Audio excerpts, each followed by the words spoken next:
Now on Carlton, Prince Michael of Kent continues his documentary on the tragic lives of Nicholas and Alexandra in Network First.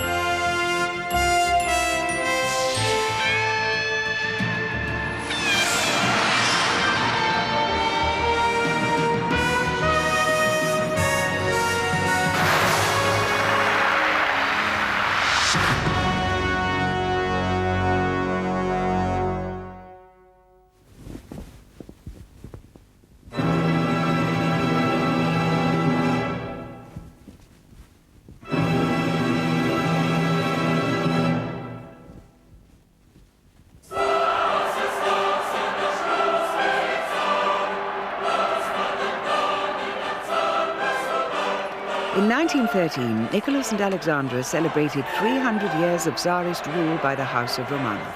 It was a triumphant anniversary. The Romanovs, it seemed, would reign in Russia forever.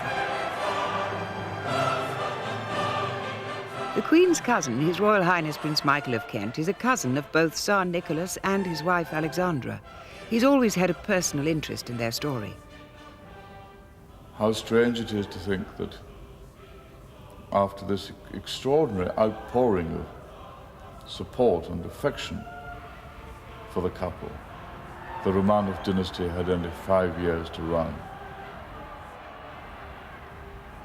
This is the story of how one of the world's greatest dynasties met its end in a bloody massacre. All the way through the celebrations, a Cossack soldier carried Alexei, the heir to the throne, who was ill with haemophilia.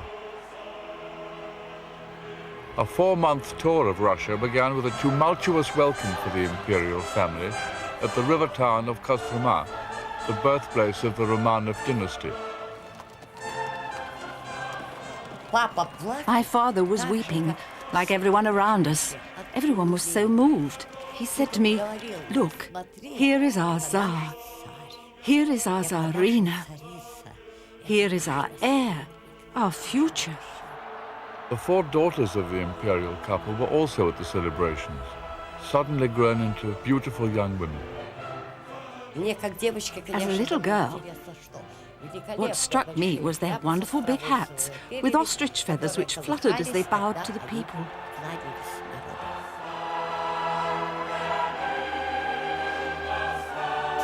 There was a giant standing there, or so it seemed to me, holding the heir to the throne, Alexei, in a sailor's uniform.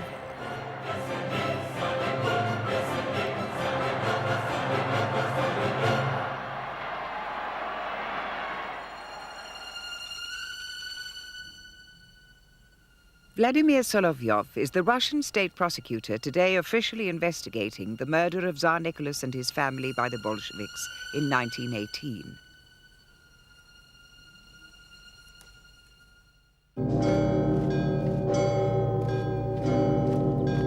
The First World War really triggered the downfall of the Romanov dynasty.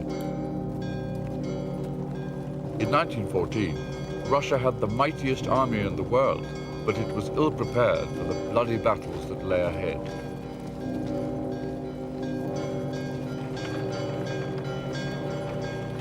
Война. War. Крик. Shouting. Иконы. They brought icons, hung the icons on us, laid them under the wheels. You can understand it.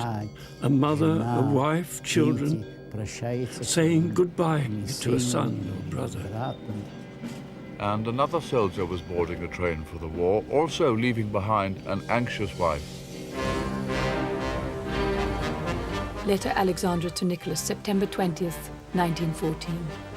Oh, my love, it was hard bidding you goodbye and seeing that lonely, pale face with big, sad eyes at the wagon window. My heart cried out, "Take me with you." By 1914, Alexandra, the Empress, had aged visibly from the shy young bride of 20 years earlier. The ever-present threat to her son's life, haemophilia, had broken her physically and emotionally.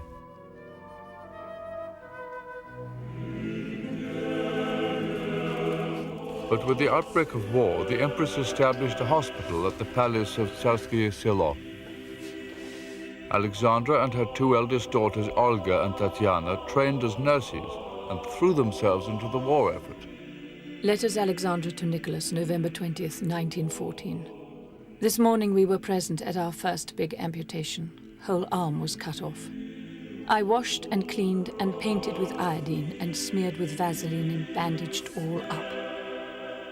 November 25th, 1914.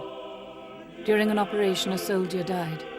We all behaved well, none lost their heads, and the girlies were brave. They had never seen a death. He died in a minute. How near death always is. It was while they were nursing at the hospital that both Olga and Tatiana fell in love with a wounded young officer, Dmitry Malamar. They loved him very much. They thought of him as one of their own. Being in hospital brought them particularly close. The Empress wrote to the Tsar about Dmitry. One must say what a nice son-in-law he would make for our Tatiana. What a shame none of the foreign princes are like him. In the first 5 months of the war, the Russian army lost 1 million men, killed, wounded, and taken prisoner. In 1915, a disastrous shortage of munitions led to crushing defeats. The Germans would be shooting at us, and our artillery would just stand there in silence. Nicholas decided to take charge, and so he appointed himself commander-in-chief of the Russian army and moved to the front. To boost morale, the Tsar took a risk with Alexei's health and brought him to headquarters. Soon, the heir to the throne was seen everywhere.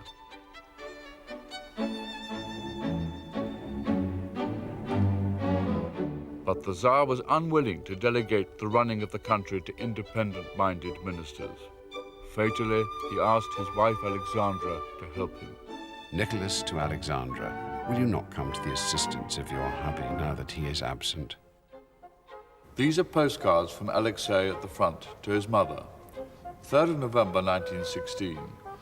It's time I was sent my pay. I beseech you. And he signs it, loving and loved, your Corporal Alexei Romanov.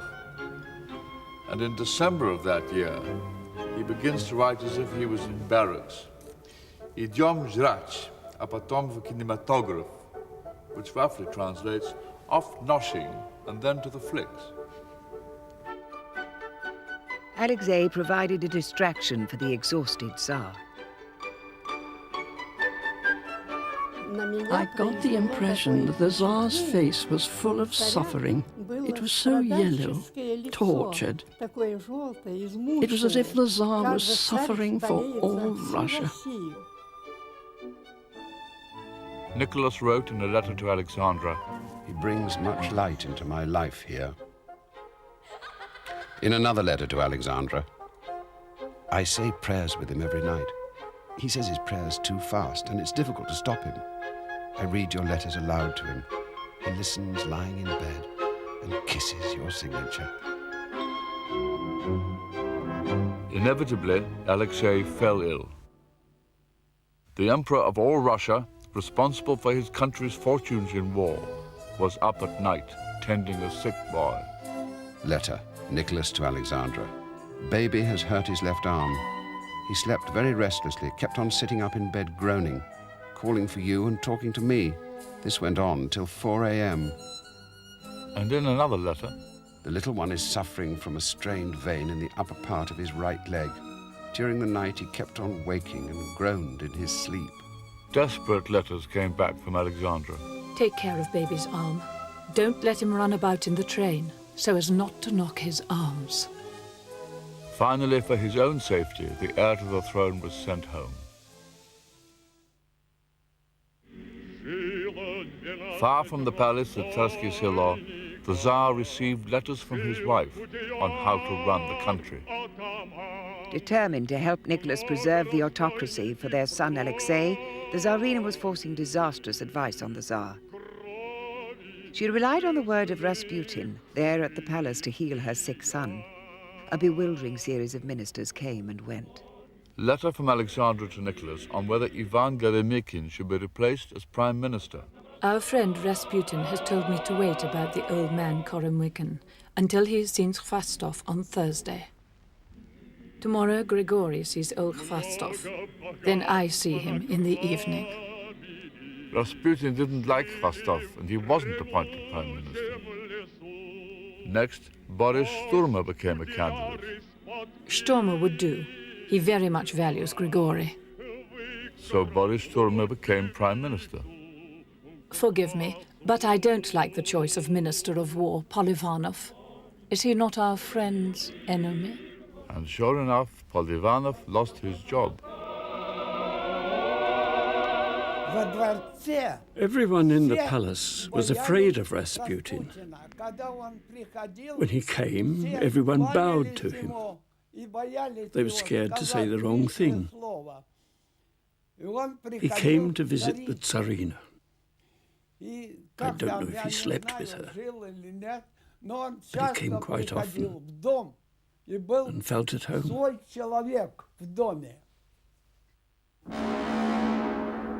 On Rasputin's advice, Alexandra next began to intervene in the running of the war. She suggested that the Russian army's victorious assault through the Carpathian Mountains in 1916 be halted. Letter Alexandra to Nicholas, August 8th, 1916. Our friend hopes we won't climb over the Carpathians and try to take them. But the attack still went ahead. A further letter from Alexandra to Nicholas, September 25th. Oh, give your order again! Stop this useless slaughter! Your plan, so wise, was approved by our friend. So the advance was stopped. Letters came from the front.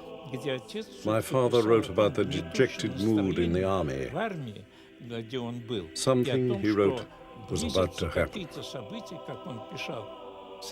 There was ferment amongst the soldiers. They were preparing to come out against the existing order. As civilian government disintegrated, bread and fuel ran short. Frustrated, hungry people lashed out at the authorities, especially at Alexandra. It didn't help that she'd been born in Germany. In 1916, when I was queuing for bread as a boy, the person most under attack was Alexandra Fyodorovna, who was more or less accused of spying. They used all kinds of obscenities. The Empress was simply called a prostitute. People loved her, she thought. She always produced and spoke of the thousands of letters from well-wishers from all of Russia, which arrived at the palace. Sadly, it was the Minister of Interior, the inept Protopopov, who organized the police throughout the empire to have letters sent to the emperors. There's no doubt that Alexandra's relationship with Rasputin did have terrible consequences for the standing of the family. Even his close relations tried in desperation to warn Nicholas of the danger the regime was in. In the last days of 1916, there was a plot from inside imperial circles to save Russia. Prince Yusupov, one of the richest men in the country, together with Nicholas's cousin Grand Duke Dmitri, planned to murder Rasputin. Rasputin was lured at night into the Yusupov palace and given poison.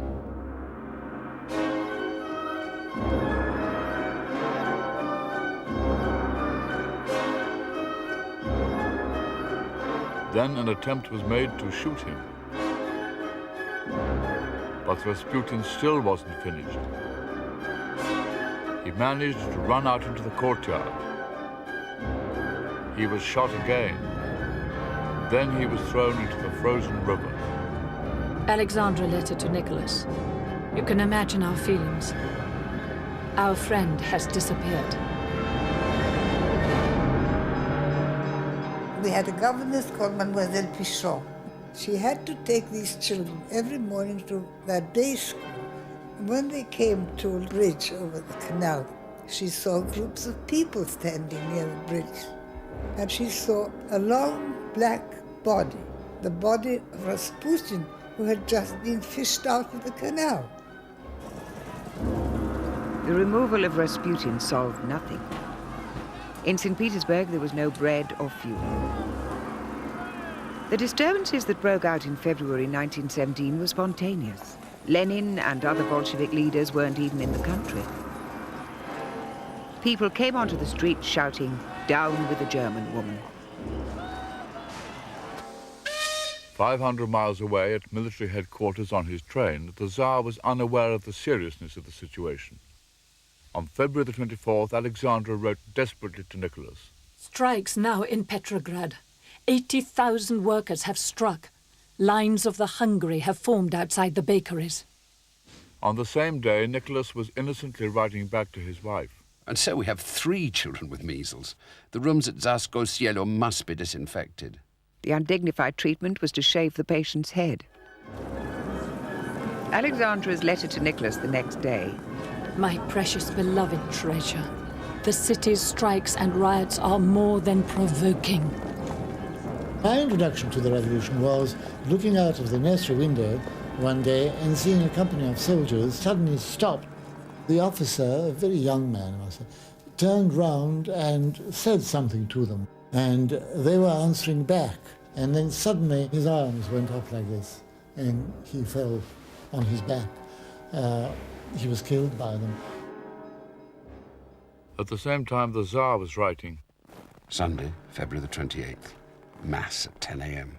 The day was clear and frosty. In the evening, played dominoes. The next day, Nicholas received a frantic telegram from Alexandra. Concessions inevitable. Street fighting continues. Many units gone over to the enemy. Alex. Only now did the Tsar fully realize how grave things were. He attempted to move his train back to St. Petersburg to take control, but the train had to be diverted because mutinous soldiers blocked the line. In just 3 days, the entire imperial government had collapsed. Power transferred to the provisional government and a Soviet made up of workers and soldiers' deputies.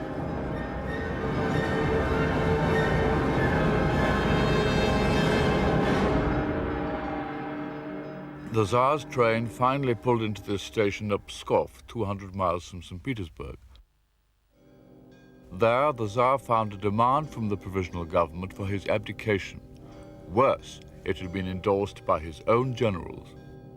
No film cameras were present at this crucial event. This is how it was reconstructed later. Vasily Shulgin had been sent by the provisional government to accept the Tsar's abdication. His accent betrayed his nervousness. I have decided to abdicate from the throne. Until 3 o'clock, I had decided to abdicate in favor of my son, Alexei. I have changed my decision. I hope you will understand the feelings of a father. Nicholas wrote in his diary that night. March the 2nd, 1917. My abdication is necessary. To save Russia and keep the army at the front calm, I agreed. Alexandra, virtually a prisoner in Tsarskoye Selo, was still sending desperate letters and telegrams to verify the rumors from Pskov. Clearly, they don't want to let you see me. So above all, you must not sign any paper, constitution, or other such horror. You are without your army, caught like a mouse in a trap.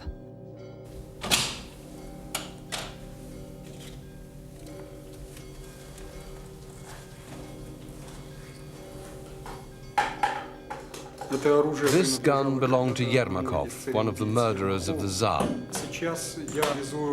I'm now off to establish whether it could have been used in the execution. We're hoping for a positive result.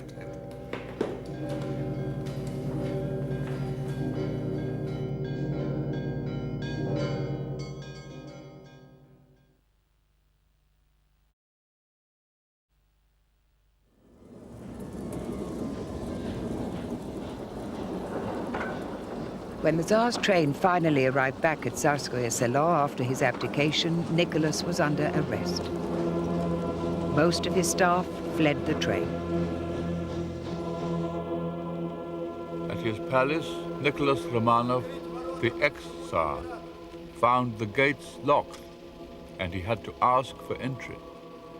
No film cameras are present now. All the reconstructions that follow are shot at their correct locations. For the next 6 months, the imperial family and almost 100 advisors and servants were interned at Tsarskoye Selo.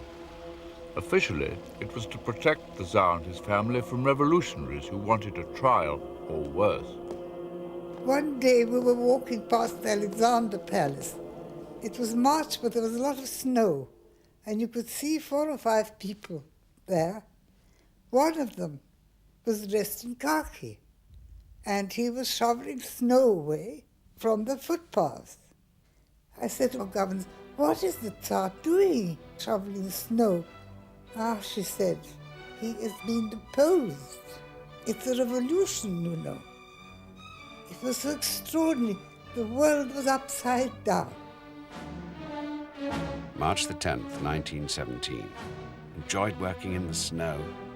The weather was sunny.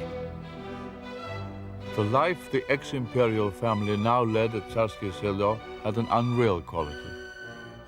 Revolutionary guards sealed the palace and prevented news reaching them of debates raging in nearby St. Petersburg about their future. Citizen Romanov was head of a family suddenly doing mundane things. The daughters, their heads shaved after their attack of measles, posed with guards. As always, they took photographs of each other, even in captivity. April the 1st. Yesterday we parted with 46 of our servants, who at last were allowed to leave the Alexandra Palace and go back to their families. April the 28th, 1917. Got to work creating a kitchen garden. Tatiana is carrying Pete with one of the guards who's decided to work with us.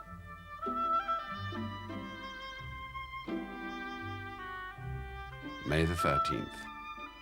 A sunny day with a cool breeze. In the afternoon, worked well in the garden. May the 14th. We have spent the 21st anniversary of the coronation in different circumstances. The moment he becomes a private citizen and is on the way to that horrible death in Ekaterinburg, he becomes, for me, a different person. A person I respect, I pity, and in a way I admire, because he knew how it would end. He absolutely knew.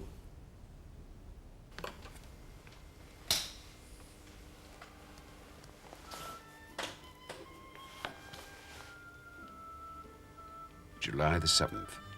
In the evening, I glued the photographs of our life under arrest into my album. There was a ray of hope. On March the 23rd, Nicholas wrote in his diary, I have sorted out my things and books, and have started to put aside everything I would like to take with me if I shall have to go to England. It's known that various options were discussed about ways of rescuing the family from Russia and arranging for them to live in various other countries, including England. The archives in the Public Records Office here at Kew contain correspondence on the subject.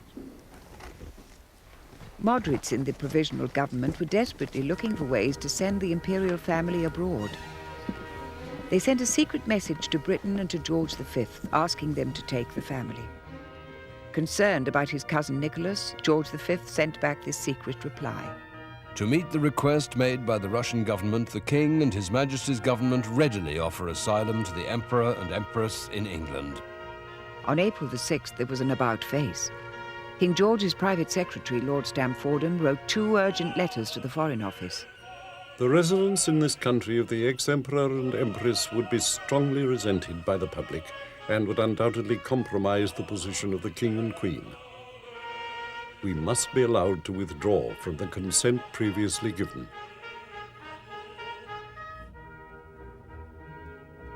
King George was apparently concerned about the hostility expressed by Labour Party supporters towards the autocratic Tsar and feared that the revolution might spread to Britain. Was the king's decision to reject his cousin based on duty to his country or fear for his own position? It's difficult to criticize a man who has to put what he sees as his duty to his country ahead of his family feelings. It's very difficult. And I would not dare to express a judgment. But anyway, it's immaterial. The Tsar would have never left Russia. First of all, because his children were sick. Second, because even if they were not sick, he was against abandoning the ship. And third, because I don't think they would have let him safely through. It was left to the Prime Minister, Lloyd George, to signal back to his ambassador in Russia. The Emperor should go to France when he's allowed to leave Russia.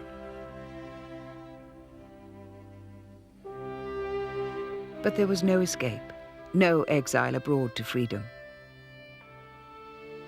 The imperial palaces at Tsarskoye Selo were closed, their treasures packed and stored. The imperial family was moved for its own safety. In the summer of 1917, the family, together with 36 retainers, was moved east by train under guard. Then by steamer to the river town of Tobolsk in Siberia.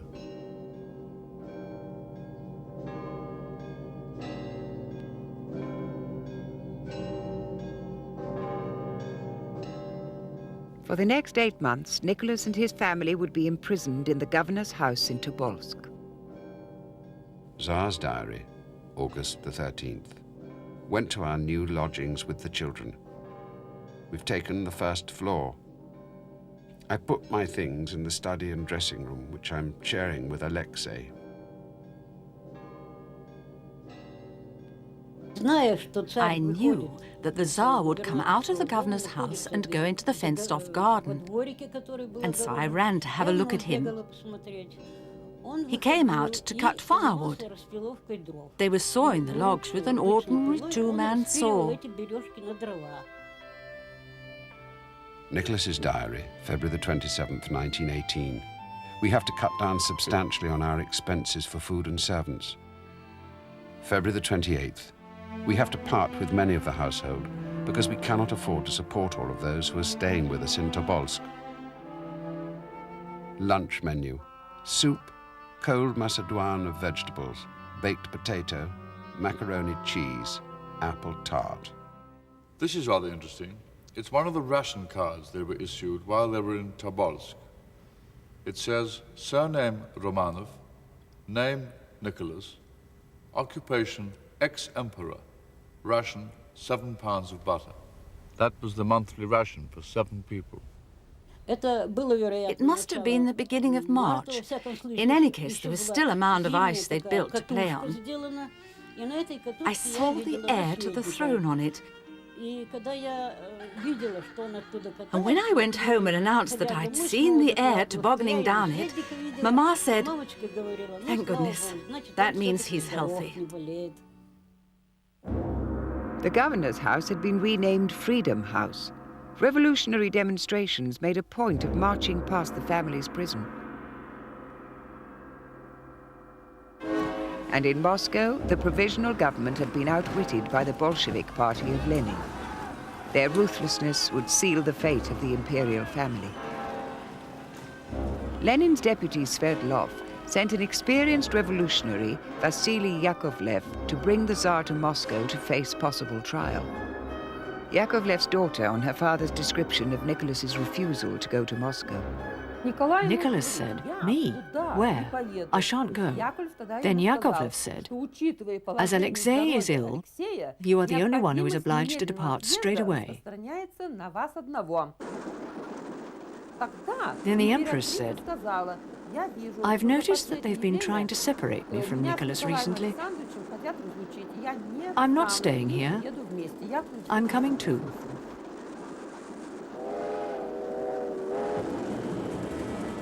But on its way to the capital, the train was diverted to Yekaterinburg by the fiercely revolutionary Ural Soviet.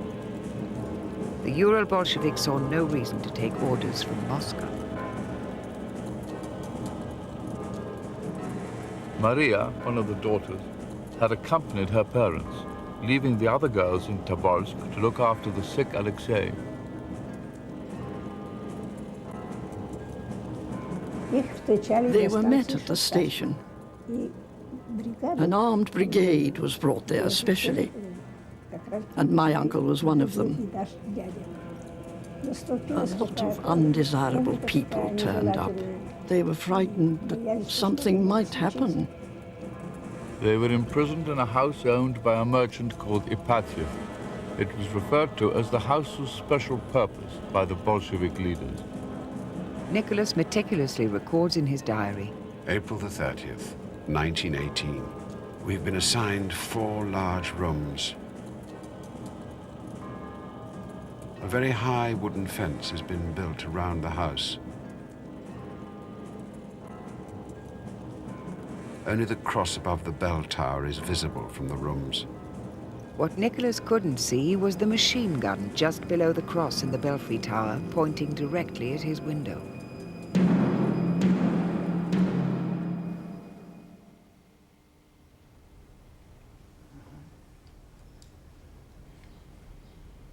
The brigade that guarded Nicholas II were living at the Ipatiev house. My uncle guarded the fenced-off house on certain days. The guard was controlled by a sinister group of men stationed at the American hotel near the Ipatiev house. Fanatical revolutionaries had assembled here to decide the fate of the Romanovs. Men like the military commissar for the whole Urals region, Philippe Goloshokin, and 2 from the newly formed Bolshevik secret police, the Cheka, local man Peter Yermakov, and the Cheka leader himself, Yakov Yurovsky.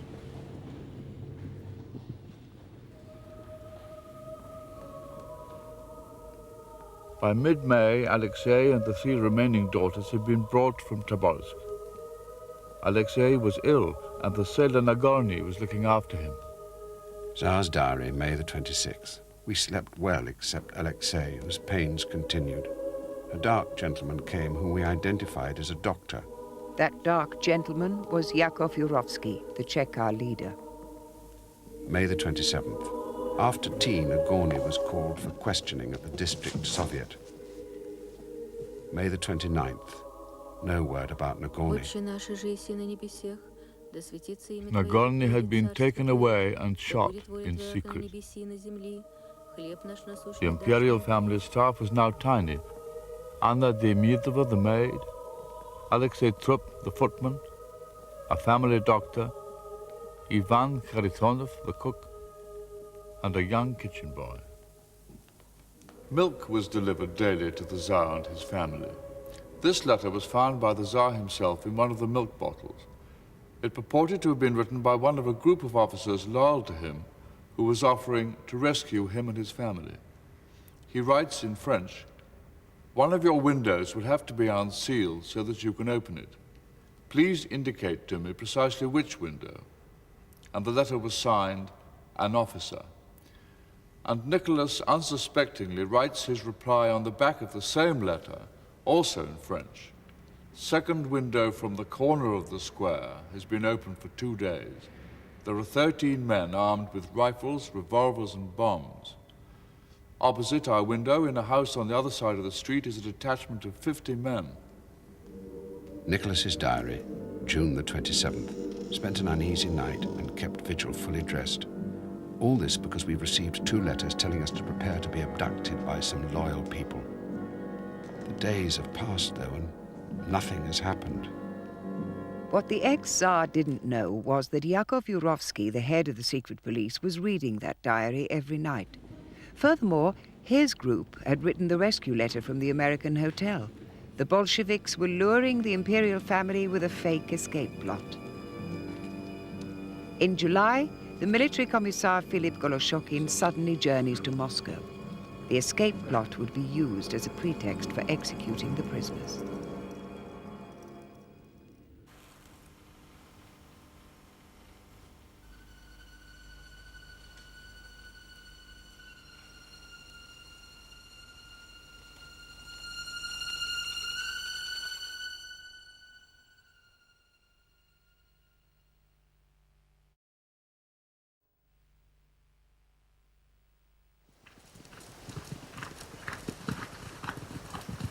At the beginning of July 1918, the two senior Cheka leaders, Yurovsky and Yermakov, began searching a forest close to Yekaterinburg. Yermakov, the local man, knew of disused iron mines. They were worried. Anti-Bolshevik forces, the White Guard, were closing in on the area. At the Ipatiev house, as the summer wore on, life went on innocently. Our uncle was very kind. He had a very friendly face. One of the Tsar's daughters, Maria, I think it was, opened the window and asked my uncle to get some musical scores for her, because there was an instrument for her to play, but no sheet music. Avdyeev, the guard commander, was more than happy to allow them these luxuries. July the 4th. Today there was a change of commandant. During dinner we were told that instead of Avdyeev, they were appointing the man we took for a doctor, Yurovsky. Avdyeev had suddenly been removed from his job commanding the guard at the Ipatiev house. Yurovsky believed he had spent too long fraternizing with the prisoners. Events were coming to a head. Philip Goloshokin, the military commissar, was back from Moscow with an agreement. At a secret meeting of Cheka and senior Bolsheviks here in the American hotel, a decree was passed to execute the Romanovs. Yurovsky, head of the Cheka, would take charge and organize this. On the next day, Nicholas wrote in his diary, July the 13th. Alexei took his first bath since Tobolsk. His knee is improving. We have no news from the outside. That was the Tsar's last entry. Nicholas wrote no more words in his diary. 3 days later, events resolved themselves. White Russian troops were close to taking Ekaterinburg. That would be used to justify carrying out the decree. Yurovsky had turned his attention to the cellar area of the Ipatiev house. 2 floors up, during the afternoon, Alexandra wrote the last page of her diary. July 16th. Baby has a slight cold. Olga and I arranged our medicines. Medicines was a code word for jewellery. The daughters had been sewing diamonds and precious stones into their bodices for some time in case the promised liberation ever came. During the late afternoon, Yurovsky assembled his team of Cheka men. Together with Yermakov and selected soldiers, they inspected their pistols. It had been agreed that the young kitchen boy would be spared.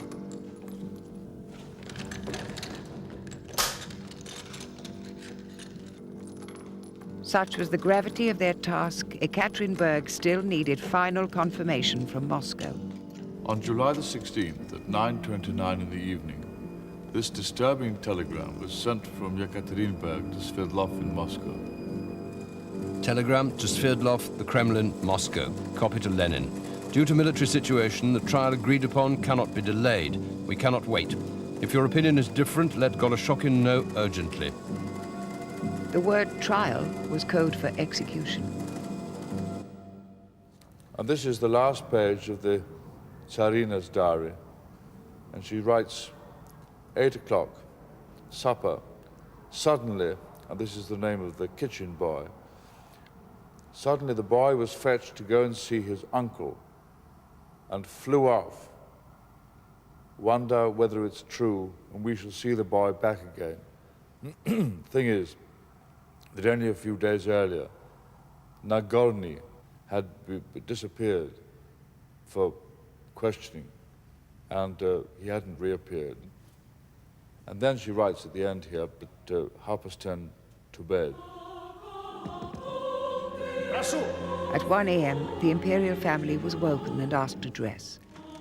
Yurovsky told them that they were in danger of attack. For their own safety, they should go to the cellar.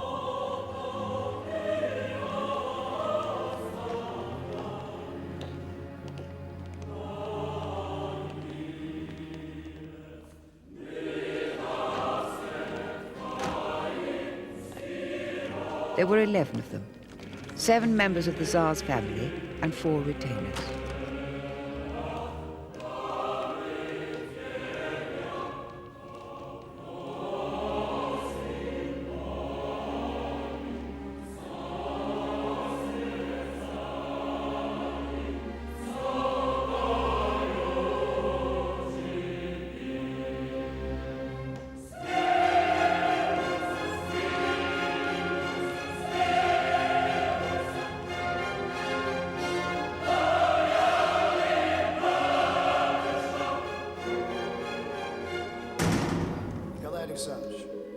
relations abroad wanted to rescue you.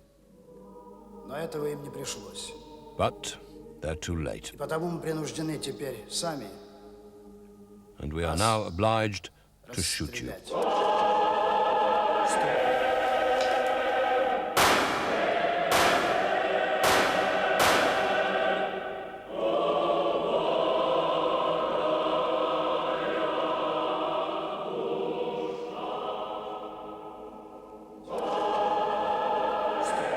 The bullets bounced off the corsets stuffed with diamonds.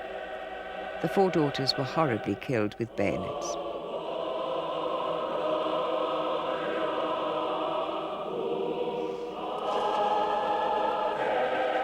At the end, Alexei was still alive. He was dispatched by Yurovsky with 3 bullets at close range.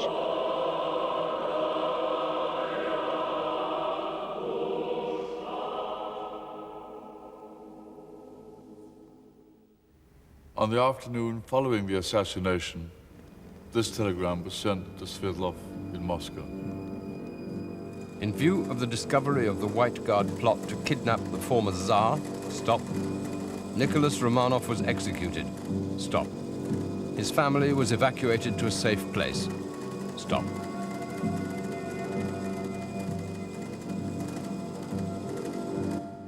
Just 3 days after the execution, White Russian troops recaptured Ekaterinburg. An investigator, Nicholas Sokolov, began looking for the remains of the imperial family. At the Ipatiev house in the cellar, he found bullet marks against the wall, but no bodies. Eyewitnesses had seen a lorry moving out of Ekaterinburg in the early hours of the morning. It was assumed the corpses were on it.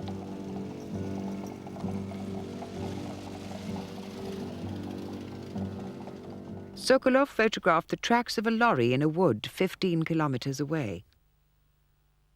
Next, Sokolov found personal objects in the remains of a bonfire at a nearby mine shaft, but there were no bodies. Sokolov had drawn a blank. The whereabouts of the 7 bodies of the imperial family and their 4 servants would haunt the Russian people and the world for the rest of this century.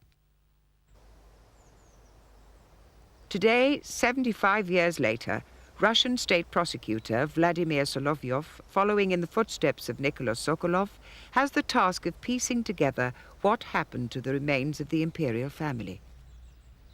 The tragic spot where Sokolov found most of his material proof. And this is it. A finger, allegedly belonging to the Empress. Fastenings,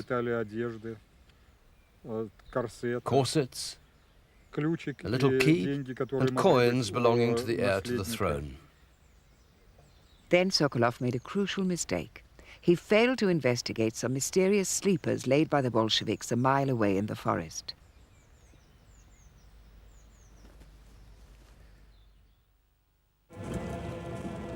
Events now overtook Sokolov's investigation. The Bolsheviks retook Ekaterinburg, and Sokolov had to flee. The Ipatiev house was renamed the House of the People's Revenge, and visiting communist delegations delighted in being photographed against the bullet marks in the cellar where the family was killed. The bodies were never found. Then, in the 1970s, a group of geologists led by this man began surveying the forest outside Ekaterinburg in great secrecy. They used classified copies of party documents, including the memoirs of Yakov Yurovsky, who organized the execution. This is the place where Bolsheviks, led by Yurovsky, tried to burn the corpses before throwing them in the pit.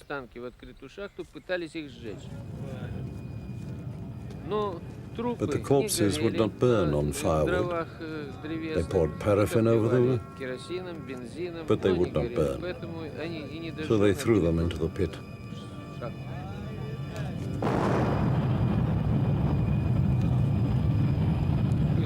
Yurovsky gave the following statement. The corpses, completely stripped of their clothing, were thrown into the mine. The water barely covered them. Clearly, the corpses had to be moved to a different place.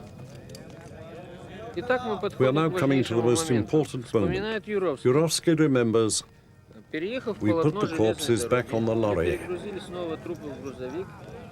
but it got stuck in the mud. We struggled for a couple of hours. It was midnight. I decided to bury the corpses here.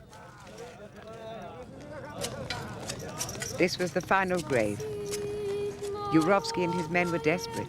They'd been trying to hide the corpses for more than 36 hours. White troops were closing in.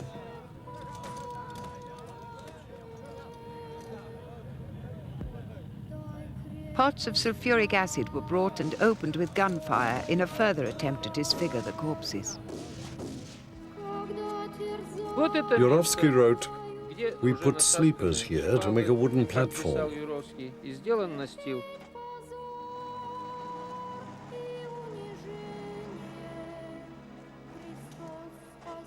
This is the place photographed by Sokolov. Later, another photograph came to light. In the 1920s, Peter Yermakov, one of the murderers, returned to the sleepers for this boastful photograph. And this site became the target of our search.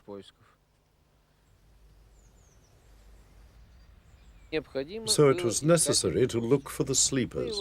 We tried to find them using a special tool like a corkscrew.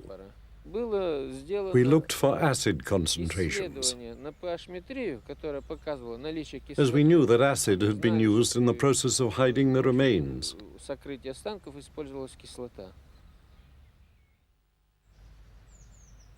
After 3 years of searching, Avdonin's team discovered the sleepers in an area near the railway line. They'd sunk 20 centimeters below the surface. We only needed 3 hours to open it up and find human remains underneath. After we buried the bones, we swore an oath not to tell anyone what we'd found until the circumstances in our country were right. Should things not change, we agreed to pass the secret on to the next generation. Immediately after the discovery, I was very ill. To keep that secret for 10 years was really frightening.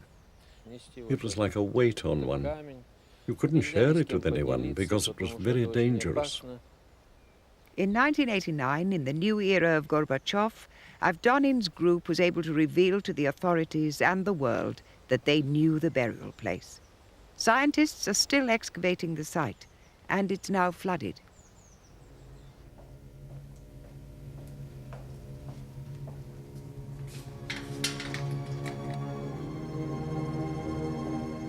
These are the bones of Grand Duchess Olga.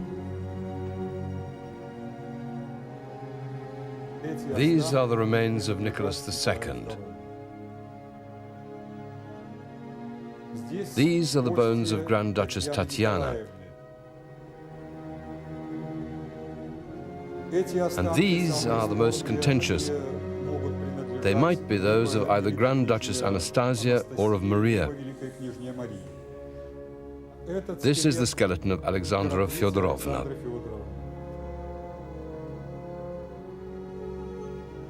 Nine bodies were found in the grave. 4 were those of family retainers. Russian scientists conclude the 2 missing skeletons are those of Alexei and Maria. But the search continues for traces of a fire near the final grave site. There was absolutely no opportunity for Alexei or Anastasia to survive the killing. The mystery of the 2 missing skeletons in this pit becomes clear on reading Yurovsky's note. He writes that when they began to dig the grave, as they dug, we built a fire and burnt 2 corpses. I find it awfully sad that the grotesque circumstances of my cousins' deaths have distracted so much attention from their lives. And I'd like to think that the Tsar and his family might now be accorded the dignity they deserve and be allowed finally to rest in peace.